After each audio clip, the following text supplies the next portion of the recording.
यह सब सोचते हुए वो एकटक अग्निमा के चेहरे को देख रहा था, जिस पर अब भीनी भीनी सी मुस्कान थी और बालों की कुछ लटें उड़कर उसके चेहरे पर आ रही थी। अग्निमा का ध्यान अर्जुन पर गया तो उसकी इन नज़रों की तपिश देखकर अग्निमा की नज़रें तुरंत ही झुक गई। अर्जुन ने उसकी ठोटी पर हाथ रखकर हल्के से उसके चेहरे पर उठाया और फिर बेखुदी में बोला, इन होठों को पर्दे में छुपा लीजिए हुजूर, हम गुस्ताख लोग नज़रों से भी चूम लिया करते हैं। अर्जुन की बात सुनते ही अग्निमा ने शर्माते हुए अपनी साड़ी की पल्लू अपने चेहरे पर ढक लिया, मानो अर्जुन की कही बात को सच कर रही हो। और अर्जुन वो तो अपने होश खोने लगा था। अग्निमा को यूं देखकर साड़ी के पल्ले का वो हिस्सा जालीदार था और अग्निमा का हल्का हल्का चेहरा अर्जुन को दिख रहा था।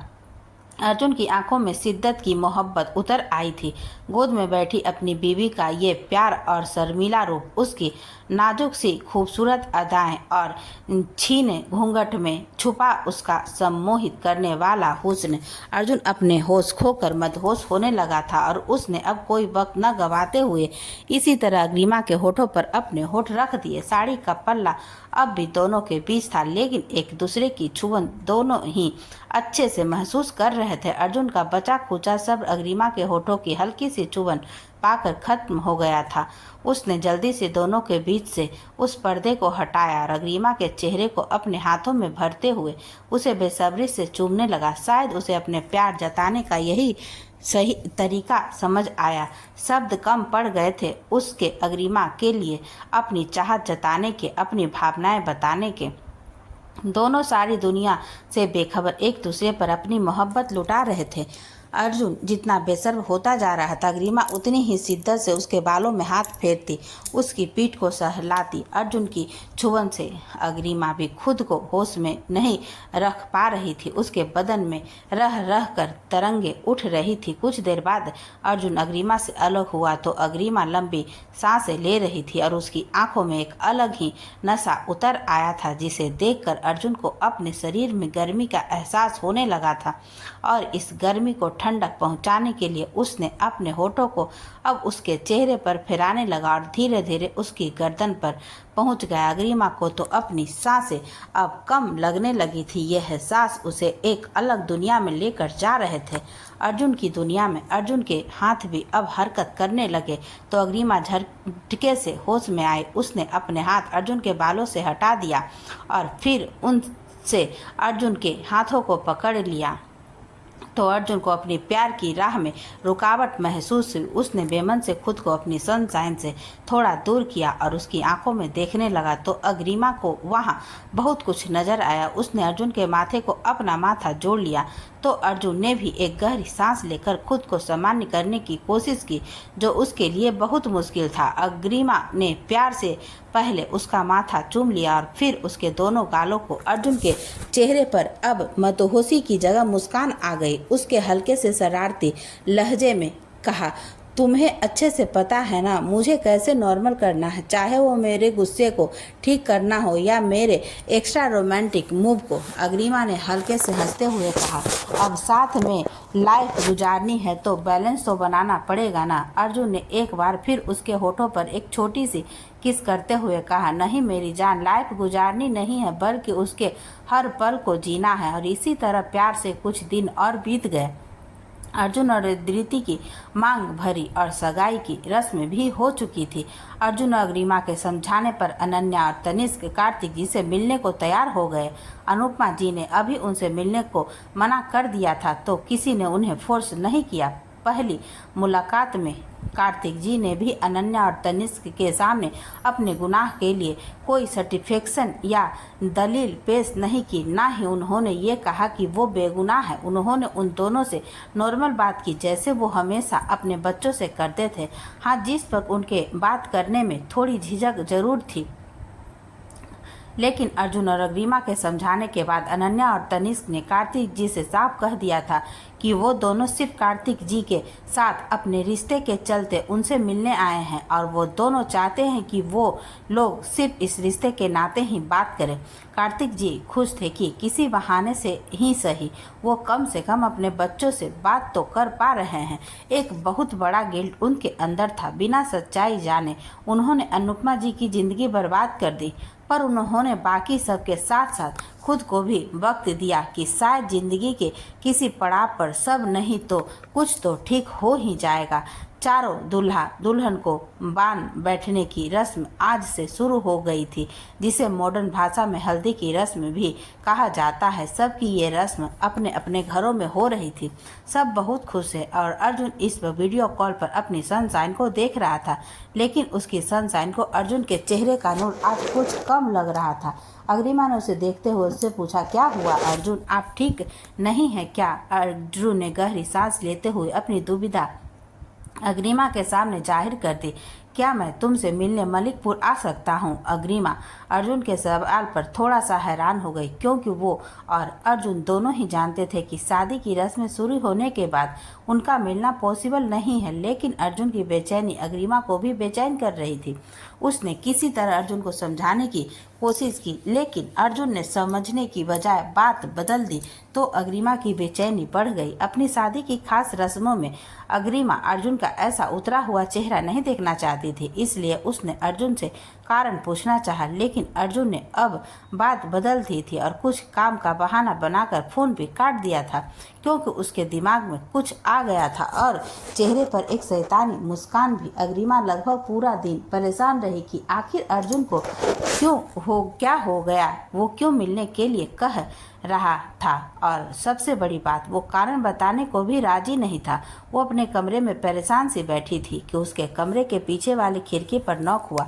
अग्रिमा ने जैसे ही उस तरफ देखा, उसकी आंखें बड़ी होकर और भी ज्यादा खुल गई और मुंह से निकला, अर्जुन।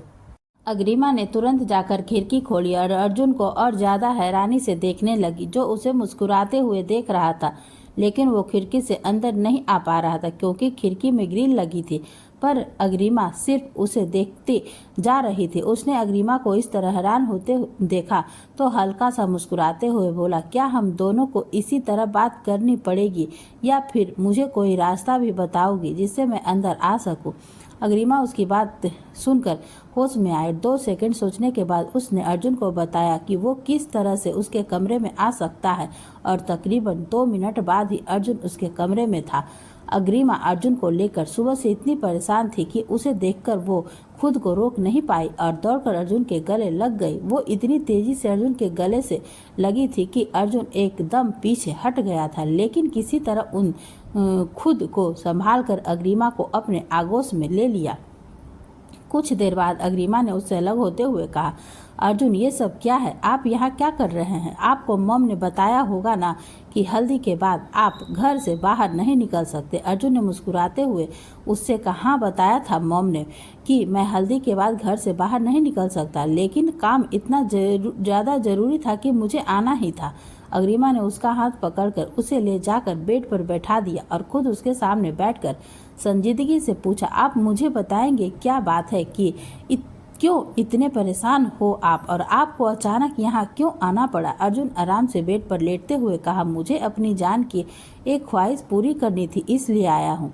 अग्रिमा ऊपर से चाहे जो कह रही थी, पर अर्जुन को अपने पास देखकर उसे कितनी खुशी हो रही थी ये वो बता नहीं सकती थी। वो दोनों फोन पर बात करते थे, लेकिन सामने एक दूसरे से मिलने का, एक दूसरे को देखने का मजा ही कुछ और था। और अर्जुन को अपनी नजरें अपनी अग्रिमा पर से तो हट ही नहीं पा रहा था। न जाने यह हल्दी का निखार था या शादी का खुमार, या फिर अर्जुन से मिलने की खुशी। जो अग्रिमा का चेहरा किसी चांद की तरह चमक रहा था। हमेशा की तरह अर्जुन को वो एक सादे से सूट में भी आसमान से उतरी कोई अप्सरा लग रही थी।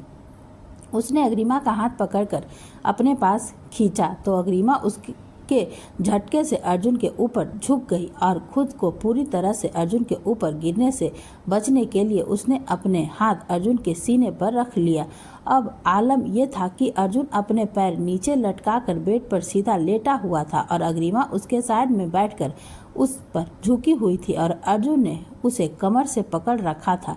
अग्रिमा ने अर्जुन से पूछना चाहा कि उसकी ऐसी कौन सी ख्वाहिश है जिसके चलते अर्जुन को यहाँ तक आया है, और वो खुद नहीं जानती थी उस ख्वाहिश के बारे में। लेकिन उससे पहले ही अग्रिमा को एहसास हुआ कि अर्जुन के हाथ उसके कुर्ते के अंदर उसकी कमर पर सरक रहे हैं, तो वो घबराकर उठने को हुई। लेकिन अर्जुन ने आंखों के इशारे से उससे उठने से मना कर दिया और बहुत ही शिद्दत से कहा, लुक एट मी जान and keep looking at me, believe me, मैं ऐसा कुछ नहीं करूँगा जिससे तुम्हें घबराने की ज़रूरत पड़े।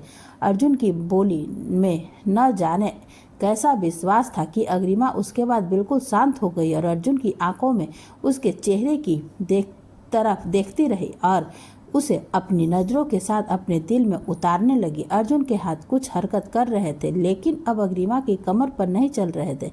अग्रिमा को कुछ समझ नहीं आया कि हो क्या रहा है, लेकिन कुछ सेकंड बाद अर्जुन ने झटके से अग्रिमा को पलटकर सीधा लेटा दिया और खुद उसके ऊपर झुक गया। तो अग्रिमा की सांसें भी एक मिनट रुक गई थी।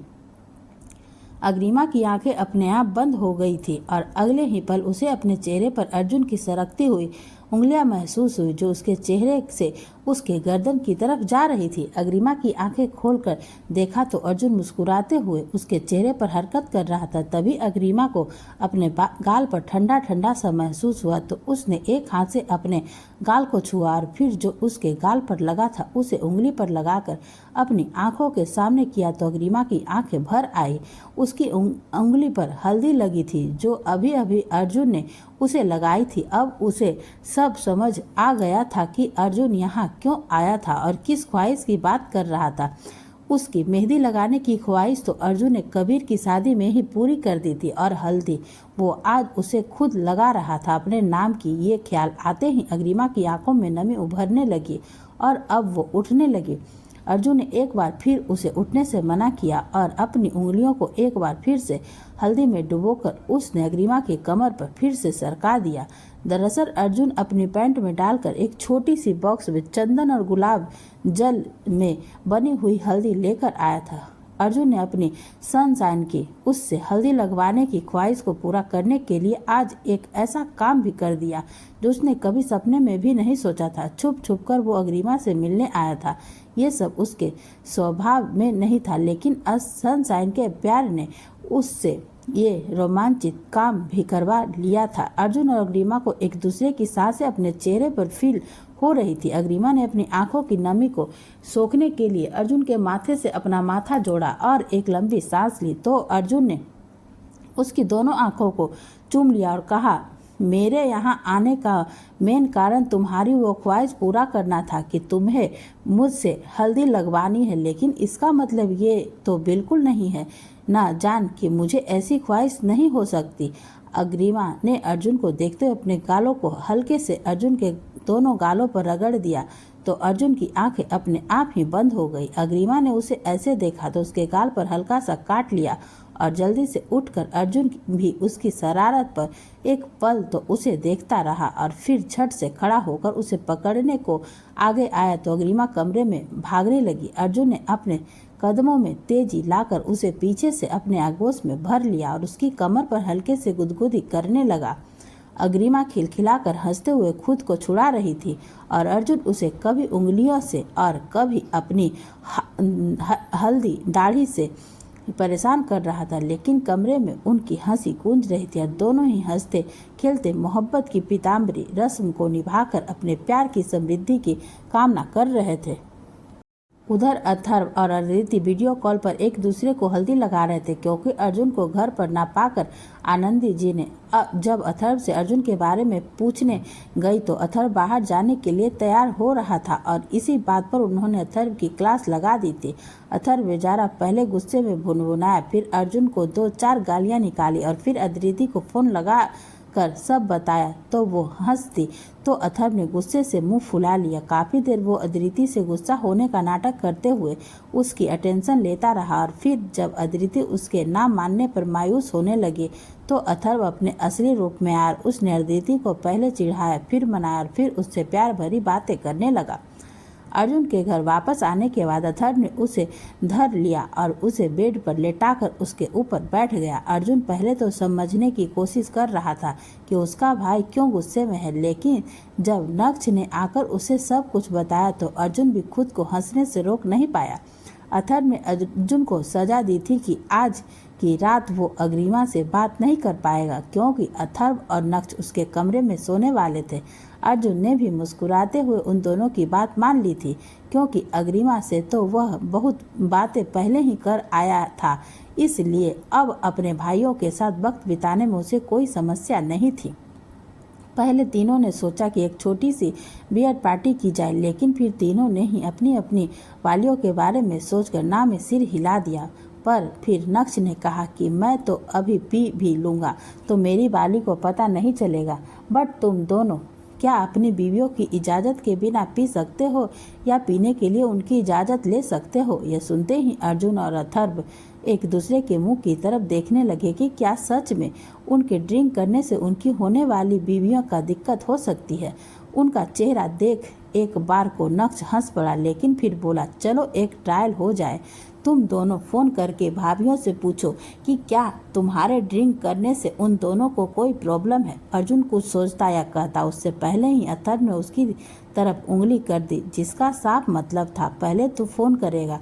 अर्जुन के दिमाग में भी ये चीज़ आ गई थी कि अग्रिमा इतनी पूजा पाठ करने वाली, भगवान को मानने वाली और धार्मिक लड़की है, तो उसे शराब से तो ज़रूर दिक्कत होगी। अर्जुन कोई रोज़ रोज़ तो नहीं पीता था और ये कभी कभी पीना भी उसके लिए छोड़ना नामुमकिन नहीं था, पर वह सिर्फ इसलिए ड्रिंक नहीं छोड़ना चाहता था कि अग्रिमा को इससे दिक्कत है। कुछ सोचकर उसने अग्रिमा का नंबर डायल किया तो नक्ष ने उसके हाथ से फ़ोन लेकर स्पीकर ऑन कर दिया, जिस पर अर्जुन ने उसे घूर कर देखा, लेकिन नक्ष ने बेशर्मी से अपने दांत दिखा दिए, मानो कह रहा है कि मुझे कोई फर्क नहीं पड़ रहा, मैं तो बात सुनूंगा ही। 2 बैल जाते ही अग्रिमा ने फ़ोन उठाकर अपनी मीठी सी आवाज़ में हेलो कहा तो अर्जुन ने अपनी बढ़ी हुई धड़कनों को शांत करते हुए अग्रिमा से पूछा, क्या कर रही हो?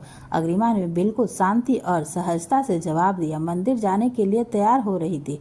आप बताइए, आप क्या कर रहे थे? अग्रिमा की इस लाइन से तो अर्जुन के होश फाबदा हो गए। आखिर वो क्या कहता कि तुम मंदिर जाने की तैयारी करो और मैं शराब पीने की तैयारी करता हूँ। अर्जुन की हालत पर अथर्व और नक्ष दोनों ही हंसते हंसते बेहाल होने लगे थे। दोनों बेड पर लोट-पोट रहे थे, लेकिन अर्जुन का सीरियस चेहरा देखकर वो दोनों चुप हो गए और अर्जुन ने अग्रिमा से कहा, अग्रिमा मुझे तुमसे कुछ ज़रूरी बात करनी है। अग्रिमा ने फिर से सहजता से ही जवाब दिया, क्या हम मंदिर से आने के बाद बात कर सकते हैं? कहीं मेरे जाने से पहले आरती खत्म न हो जाए। अर्जुन अपनी अथाह बेचैनी को रोक नहीं पाया और उसने अग्रिमा से कहा, मैं ज़्यादा टाइम नहीं लूँगा, लेकिन मुझे अभी बात करनी है। अग्रिमा ने बेड पर बैठते हुए अर्जुन से पूछा, क्या हो गया अब आपको? अब क्यों परेशान हैं आप? अर्जुन ने एक गहरी सांस लेकर अग्रिमा से पूछा, क्या तुम मेरी बुरी आदतों के बारे में जानती हो और क्या उन्हें जानकर भी तुम मुझसे इतना ही प्यार करोगी जितना अभी करती हो, या फिर नाराज होकर मुझसे दूर जाने की कोशिश करोगी? लेकिन मैं तुम्हें खुद से दूर कभी नहीं जाने दूंगा। अग्रिमा को अर्जुन में अब एक समझदार इंसान की बजाय एक बच्चा ज़्यादा नजर आ रहा था, जिसे लग रहा था कि अग्रिमा न जाने उसे किस बात पर गुस्सा हो जाएगी या उससे दूर हो जाएगी। उसने प्यार से अर्जुन से कहा, जिस इंसान की अच्छाइयाँ मेरी है उस इंसान की बुराइयां भी मेरी है। पहली बात तो मुझे यकीन है कि आप में कोई बुरी आदत नहीं है, लेकिन अगर कोई है भी तो कोई बात नहीं, इसे खत्म किया जा सकता है या कंट्रोल किया जा सकता है, पर ये सब तब किया जा सकता है जब मुझे यह पता हो कि वह आदत क्या है। और दूसरी बात, मुझे किसी भी आदत या किसी भी सच झूठ से कोई फर्क नहीं पड़ता। मैं सिर्फ इतना जानती हूँ कि अब आप हमेशा के लिए मेरे हैं और मैं आपसे कभी दूर नहीं होने वाली। आपको इस बात का विश्वास करना होगा। अग्रिमा की बात सुनकर अर्जुन को कितना चैन मिला था ये वही जानता था। उसने अब कुछ नहीं कहा तो अग्रिमा ने उससे कहा, आप यह पहेलियाँ छोड़कर मुझे पूरी बात बताएंगे कि आपके दिमाग में यह सब कहाँ से आ रहा है कि मैं आपसे नाराज हो जाऊंगी या आपसे दूर चली जाऊंगी। अर्जुन ने थोड़ा झिझकते हुए कहा, संसान मैं कभी कभी ड्रिंक करता हूँ तो अग्रिमा उसकी बात सुनकर हंस पड़ी और बोली, वैसे तो नशा करना अच्छी बात नहीं है और यह आपकी सेहत के लिए भी अच्छा नहीं है, लेकिन मुझे इस बात से ज़्यादा फर्क इसलिए नहीं पड़ रहा क्योंकि मैं यह बात पहले से जानती हूँ। आपने एक दो बार तो बियर पीने के बाद मुझे फ़ोन किया था और ये भी बताया था कि आपकी गाड़ी में 2 बियर और रखी है। अर्जुन को याद आया कि जिस दिन उसे पता चला था कि सनशाइन मैरिड है, उसने बियर पीकर अग्रिमा को फ़ोन किया था, इसलिए अब थोड़ा सहज हो गया था। तो उसने अग्रिमा से साफ साफ पूछ लिया, तो क्या मैं यह मान लूँ कि तुम्हें मेरे ड्रिंक करने से कोई प्रॉब्लम नहीं है? इस पर अग्रिमा ने उससे कहा, नहीं, ऐसा नहीं है कि मुझे कोई प्रॉब्लम नहीं है, this is not a good habit, लेकिन मैं आपको छोड़ने के लिए फोर्स नहीं करूंगी, पर आपसे इतनी उम्मीद जरूर करूंगी कि ये जो भी होगा कंट्रोल में होगा। अर्जुन ने मुस्कुराते हुए कहा, बिल्कुल स्वीटहार्ट, लेकिन आज अथर्व, नक्श और मैंने एक छोटी सी पार्टी अरेंज की है और I hope you don't mind. इस पर अग्रिमा ने सिर्फ इतना ही कहा, ठीक है, मैं मंदिर जाकर आती हूँ, आप अपनी बॉयज़ पार्टी इंजॉय कीजिए और आई थिंक अब हम सुबह ही बात करेंगे, है ना? अर्जुन को अग्रिमा के लहजे में कोई जलन या कोई गुस्सा नजर नहीं आया तो वो निश्चित हो गया और उसने अग्रिमा को ध्यान रखने का बोलकर फ़ोन काट दिया। अग्रिमा जो अब तक सहज बनी हुई थी, फ़ोन काटने के बाद उसके चेहरे के भाव हल्के से बदल गए। उसे अर्जुन का ड्रिंक करना उतना अच्छा भी नहीं लगा था, लेकिन वो उसके एकदम से ये नहीं कह सकती थी कि अर्जुन उसके लिए ड्रिंक करना छोड़ दे। इसलिए उसने अर्जुन को वक्त देने का सोचा और सही मौके पर अपनी बात रखने का फैसला किया, क्योंकि अगर अभी वो अर्जुन को एकदम से शराब छोड़ने के लिए कहती तो अर्जुन को लगता कि वो शायद उसे बदलने की कोशिश कर रही है और अग्रिमा उसकी ज़िंदगी में जो सब कुछ सही हो चुका है वो उसे अब बिल्कुल भी बिगाड़ना नहीं चाहती थी, कम से कम जल्दबाजी में तो बिल्कुल नहीं। उसके मन में कुछ और भी चल रहा था जो वो अभी तो अर्जुन के बिल्कुल नहीं कह पाई थी। उधर अथर्व और नक्श कुछ देर तक अर्जुन को देखते रहे। अर्जुन को इतना केयरिंग और इमोशनल देखकर वो दोनों हैरान थे। उन्होंने अर्जुन को इतना भावुक अपने परिवार के लिए भी कभी कभार ही देखा था, लेकिन आज अग्रिमा के लिए वो अपने निर्धारित पैरामीटर्स से भी आगे निकल गया। नक्श ने अब अथर्व से अदिति को फ़ोन करने को कहा तो अथर्व ने उसे फ़ोन मिला दिया, लेकिन 2-4 औपचारिक बातों के बाद जैसे ही वो मुद्दे पर आया तो अदिति उस पर भड़क गई। उसने गुस्से में अथर्व को कहा, क्या कुछ नहीं कह दिया था?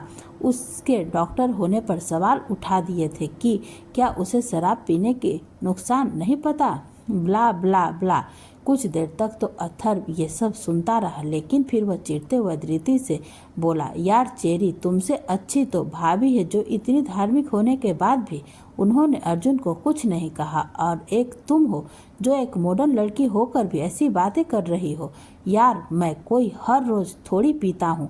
अथर्व की बात सुनकर अदिति ने अपनी बातों को किनारे रखते हुए सिर्फ इतना ही पूछा, अग्रिमा ने कुछ नहीं कहा? अर्जुन भाई को शराब पीने के बाद पर मैं नहीं मानती ये बात।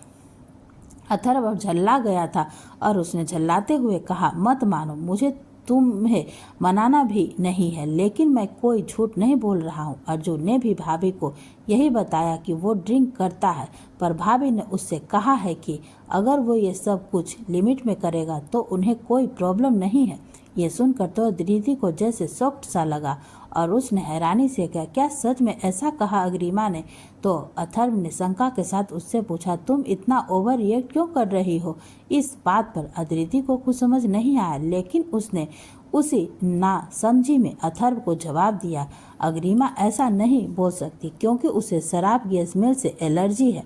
अथर्व ने चौंकते हुए पूछा, एलर्जी मतलब? अदिति ने कहा, एलर्जी मतलब ये कि जैसे ही कोई शराब पिया हुआ इंसान उसके सामने आता है तो उसे शराब की स्मेल से उल्टियाँ शुरू हो जाती है, उसके सिर में बहुत तेज दर्द होता है। शुरू में ऑफिस की पार्टी में जब वो जाती थी तो उसे सिर में बहुत दर्द होता था। हमें लगा था कि ये सब डीजे की तेज आवाज़ से होता है या फिर वो पार्टी में इतनी कंफर्टेबल नहीं थी इसलिए होता होगा, लेकिन धीरे धीरे हमें यह एहसास हुआ कि जब कोई नॉर्मल पार्टी भी होती थी तब भी उसके साथ यही होता था। हमारे साथ भी जो लड़कियां शराब पीती थी उनके साथ रहने पर अग्रिमा को सिर दर्द की प्रॉब्लम हमेशा होती थी, तो मुझे समझ नहीं आ रहा था कि उसने अर्जुन भाई से अपनी प्रॉब्लम क्यों शेयर नहीं की।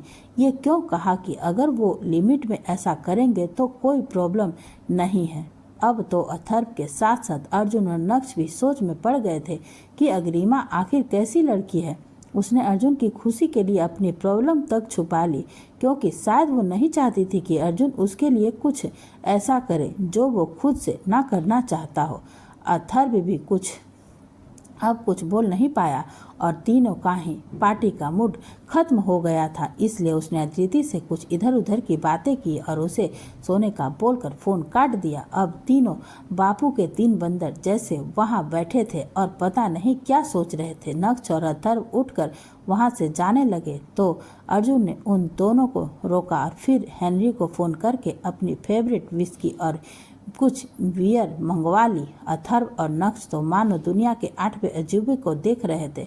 तो अर्जुन ने जवाब में अपनी भव्य उचका दी, मानो कह रहा हो कि क्या है। तो नक्श ने उससे कहा, संग दिल इंसान, शर्म नहीं आती? भाभी को शराब से इतनी प्रॉब्लम है और तू फिर भी पीने की बात कर रहा है। अर्जुन ने ज़्यादा कुछ न कहते हुए बस इतना ही कहा, ये मेरे और उसके बीच की प्रॉब्लम है और वो मैं देख लूँगा। तुम दोनों ये बताओ, पार्टी चाहिए या नहीं चाहिए, क्योंकि मैं तो अब पीने वाला हूँ। अथर्व और नक्श ने एक दूसरे को देखा, फिर दोनों एक साथ ही बोले, क्यों नहीं चाहिए, बिल्कुल चाहिए। और उसके बाद तीनों लड़कों ने पूरी रात जमकर पार्टी की। नक्श और अथर्व ने तो अपनी कैपेसिटी के हिसाब से ड्रिंक की, लेकिन अर्जुन वो आज बिल्कुल भी लिमिट में नहीं था। उसने खूब शराब पी, दोनों के रोकने के बावजूद भी, और फिर अपने ही कमरे के स्पीकर को ऑन करके दोनों से कहा, क्या तुम दोनों को मेरी शादी की खुशी नहीं है जो डांस नहीं करने की सोच रहे हो?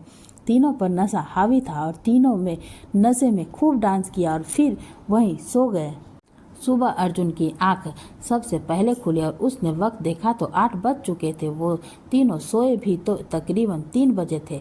अर्जुन ने उठकर अपना फ़ोन संभाला तो उस पर अग्रिमा का प्यारा सा गुड मॉर्निंग मैसेज पहले से मौजूद था। अग्रिमा के मैसेज को देखकर अर्जुन के चेहरे पर एक खूबसूरत सी मुस्कान आ गई और उसने भी गुड मॉर्निंग लव लिखकर आंसर दे दिया था।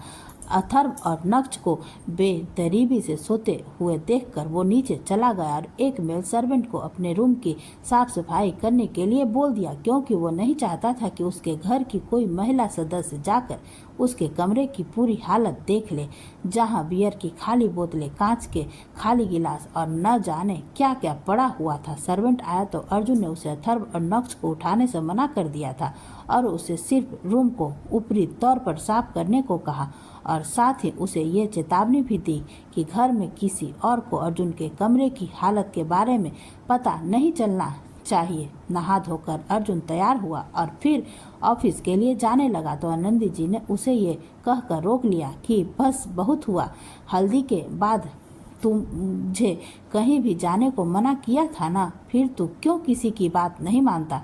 अर्जुन ने प्यार से आनंदी जी से कहा, रिलैक्स मॉम, मैं कहीं नहीं जा रहा हूँ, बस ऑफिस तक जाकर आ रहा हूँ। एक डील के कुछ लीगल टर्म्स सॉर्ट आउट करने हैं। अर्जुन की बात सुनकर आनंदी जी ने उससे कहा, मुझे बिजनेस की भाषा पढ़ाने की कोई ज़रूरत नहीं है, चुपचाप घर पर बैठ या फिर अपने ऑफिस को घर पर बुला ले। उसके बाद अपनी दादी की तरफ से भी कुछ ऐसे ही शब्दों के बार झेलने के बाद अर्जुन ने कुंज को फ़ोन किया और अपना स्टडी रूम को कुछ ही देर में ऑफिस बना लिया। उसके कुछ मुख्य 4-5 स्टाफ घर पर आ गए थे और फिर दोपहर तक वो अपने काम में बिजी हो गया। अपनी सनशाइन की खूब सारी याद आने पर भी आज उसने एक बार भी अग्रिमा को फ़ोन नहीं किया था। उस गुड मॉर्निंग मैसेज के अलावा उसने आज अग्रिमा से कोई बात नहीं की थी, वरना हर रोज़ वो ऑफिस जाने से पहले अग्रिमा से एक बार ज़रूर बात कर लेता था। फ़ोन का इंतज़ार तो अग्रिमा को भी था और जब 12 बजे तक फ़ोन नहीं आया तो उसने खुद ही अर्जुन को फ़ोन मिला दिया। अर्जुन की नज़र जैसे ही फ़ोन पर चमक रहे सनशाइन नाम पर पड़ी, वो एक सेकंड के लिए सिर्फ फ़ोन को ही देखता रहा और फिर फ़ोन उठाकर हेलो कहा तो सामने से हमेशा की तरह अग्रिमा ने आज भी एक प्यारा सा हेलो कहा और साथ ही अर्जुन से पूछा, कैसे हैं आप? ठीक हूँ, तुम बताओ कैसी हो? अर्जुन ने भी उससे पूछा तो अग्रिमा को उसकी आवाज़ में वो रौब तो महसूस हुआ जो हमेशा होता था, लेकिन खुशी महसूस नहीं हुई। न जाने क्यों अग्रिमा का चमकता चेहरा भी थोड़ा सा फीका पड़ गया और उसने भी धीमे से कहा, मैं भी ठीक हूँ। इस लाइन के बाद दोनों ही चुप हो गए, क्योंकि अग्रिमा ने ऐसा कुछ सोचा नहीं था कि उसके फ़ोन करने पर अर्जुन का इतना ठंडा रिएक्शन होगा। और अर्जुन वो तो आज कुछ बोलने के मूड में ही नहीं था। अर्जुन की खामोशी ने अग्रिमा पर एक तो जाहिर कर दिया था कि वो किसी न किसी बात से नाराज है, तो अग्रिमा ने भी ज़्यादा सस्पेंस न बनाते हुए सीधे सीधे ही अब अर्जुन से पूछ लिया, आप नाराज हैं क्या मुझसे? अगर है भी तो प्लीज़ बात कीजिए, नाराज़गी बताइए किस बात की है, और मैं पक्का आपकी नाराज़गी दूर कर दूंगी। और अग्रिमा के इस संपर भरे वाक्य ने अर्जुन के घायल दिल में तीर की तरह निशाना लगाया। अर्जुन एक बार फिर उसकी मासूमियत और सफ गोई पर अपना दिल हार बैठा। अर्जुन की सारी नाराजगी अग्रिमा की एक लाइन ने छू मंतर कर दी थी। अर्जुन ने अपने सामने बैठे स्टाफ को हाथ से ही इशारा कर बाहर जाने को कहा, लेकिन फिर उसे याद आया कि यह उसका ऑफिस नहीं, उसका स्टडी रूम है, तो वो लोग बाहर कहाँ जाएंगे। तो उसने दोबारा इशारा करके उन सब को वहाँ बैठने को कहा और खुद उठकर बाहर निकल गया। गार्डन में जाकर वहाँ लगे झूले पर बैठा और अग्रिमा से बोला, क्या मुझे तुमसे नाराज नहीं होना चाहिए? अग्रिमा ने फिर से प्यार से कहा, हो जाना चाहिए, लेकिन कारण तो बताइए, मैंने कभी ऐसी क्या गुस्ताखी की है महाराज? अर्जुन हल्का सा हंस पड़ा, क्योंकि अग्रिमा बहुत कम ऐसी नौटंकियां करती थी। लेकिन अगले ही पल उसने संजीदगी से कहा, संसान, मैं चाहता हूं कि तुम अपने बारे में सब कुछ मुझे खुद बताओ। मुझे दूसरों से तुम्हारे बारे में कुछ पता चला तो मुझे अच्छा नहीं लगा। अग्रिमा ने तुरंत अपने दिमाग के घोड़े दौड़ाए, लेकिन उसे तो ऐसा कुछ याद नहीं आया। लेकिन फिर उसे ध्यान आया कि उसने अर्जुन को अपनी शराब की स्मेल की एलर्जी के बारे में नहीं बताया है, पर यह बात उसे और कौन बता सकता है। इन सब ख्यालों के बीच वो समझ गई कि इसके अलावा और कोई बात नहीं हो सकती। इसलिए उसने अर्जुन से कहा, सबसे पहली बात तो मेरी ज़िंदगी में ऐसा कुछ खास नहीं है। मेरी ज़िंदगी में सिर्फ आप ही खास हो और आप मेरे बारे में तकरीबन सब कुछ जानते हो। लेकिन अगर कोई ऐसी बात है जो मैंने आपको नहीं बताई हो तो हो सकता है उसे बताने का सही वक्त ना मिला हो। अर्जुन ने झूले को अपने पैरों से हिलाते हुए अग्रिमा से कहा, ठीक है, मैंने मान ली तुम्हारी बात की तुम्हें सही वक्त नहीं मिला था या फिर ज़रूरत भी नहीं लगी थी वो बात बताने की, क्योंकि इससे पहले हमारे बीच ऐसी कोई बात नहीं उठी थी। लेकिन कल तो बता सकती थी ना। अग्रिमा को यकीन हो गया था कि बात वही है जो वो सोच रही। उसने अर्जुन से कहा, मैं आपको ये बात आमने सामने बैठकर बताना चाहती थी, क्योंकि मैं नहीं चाहती थी कि आप मेरी वजह से खुद को बदले, अपनी वो आदतें छोड़ दे जो आप खुद से नहीं छोड़ना चाहते। मैं जानती हूँ आप रेगुलर ड्रिंक नहीं करते हैं, और अगर मैं आपको ये बात बता देती तो आपको बेमन से ये कहना ही पड़ता कि आप पीना छोड़ देंगे, क्योंकि इतना प्यार तो शायद आप मुझसे करते हैं और मैं आपके इस प्यार का नाजायज़ फ़ायदा नहीं उठा सकती ना चाहती। अर्जुन ने अपनी भव्य जोड़ते हुए सख्ती से पूछा, नाजायज़? तुम्हारी सेहत मेरे लिए सबसे ज़रूरी है संसान, और मेरे लिए आप? अग्रिमा ने बिना एक पल गवाए जवाब दे दिया था।